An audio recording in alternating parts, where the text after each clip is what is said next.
Welcome, everybody, to another edition of Ghostly News.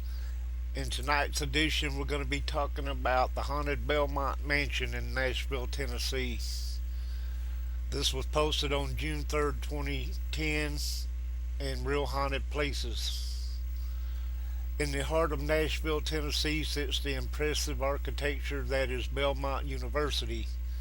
Completed in 1850, Belmont started out as the Italian villa home of one Adelicia Hayes Ackland, an aristocratic businesswoman with all the style and grace of a 19th century socialite.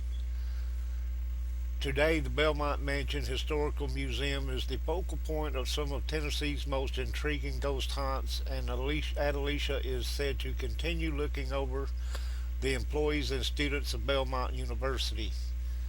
Adelicia Hayes grew up in a prominent family and at the age of 22 married Isaac Franklin, a much more wealthy man with numerous cotton plantations and slave trading to float his lavish accounts. They had four children together, none of which survived past the age of 12.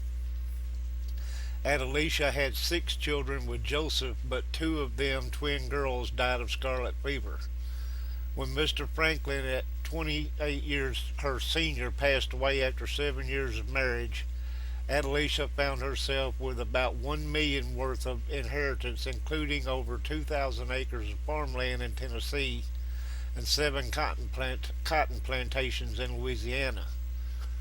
3 years later, Adelicia became Mrs. Ackland, marrying her second husband, Colonel Joseph A.S. Ackland, an Alabama lawyer, and yes, he signed a prenuptial.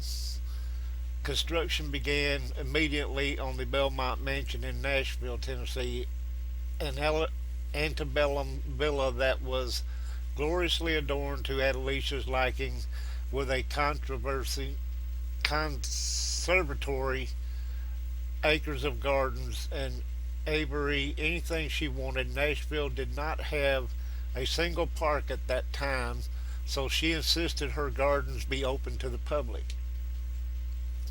Mrs. Ackland fell victim to the raging Civil War, and her cotton plantations were under threat.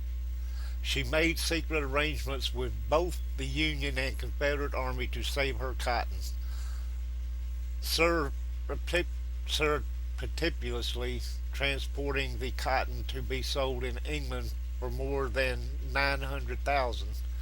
Just 3 weeks after the Confederacy surrendered, Mrs. Ackland and her four children traveled to London to claim the money from the sale. Adelicia Hayes Ackland wanted to give back and possess more wealth than she could ever need, so she had a woman's college built on the grounds of Belmont Mansion. Adelicia would marry again in 1867 to Dr. William Archer Cheatham of Nashville. Again, the prenuptial was signed. For nearly 20 years of marriage, they lived primarily at the Belmont Mansion before Adelicia left her husband and sold the antebellum house she so adored. She moved to Washington, D.C. in 1886 with three of her four adult children. When selling the Belmont Mansion, it was agreed that the college for women would continue. Adelicia left plenty of funding behind to ensure that. And today, Belmont Mansion is just one department of the extraordinary Belmont University. It is the largest Christian university and the second largest private school in all of Tennessee. Adelicia died just 1 year after moving away from Belmont on a shopping trip to New York in 1887. The Belmont Mansion is now the university's historical museum. Today, the ghost of Adelicia Hayes Franklin Ackland Cheatham is said to walk the halls, guiding the employees and taking care of the students in the Belmont Mansion. The ghost of Adelicia has been seen in all parts of Belmont Mansion, roaming the halls and going about her business, clad in an 1800s antebellum gown. Adelicia is said to have appeared in full solid form to a museum guide to inform them that the furniture in one of the bedrooms was not arranged properly.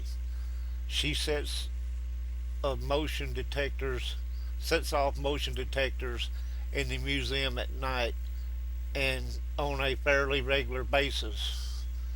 Many believe that Adelicia suffered so much loss in her lifetime, one finance, one fiance, two husbands, and six children having passed before her, that she feels the need to take care of the Belmont and those who work within its walls. Okay, that's just one of the stories that I'm going to be presenting on here. Me being from Tennessee, of course, anything haunted in Tennessee is probably going to come up eventually at some point. Thanks for joining me for this edition of Ghostly News. We'll catch you next time.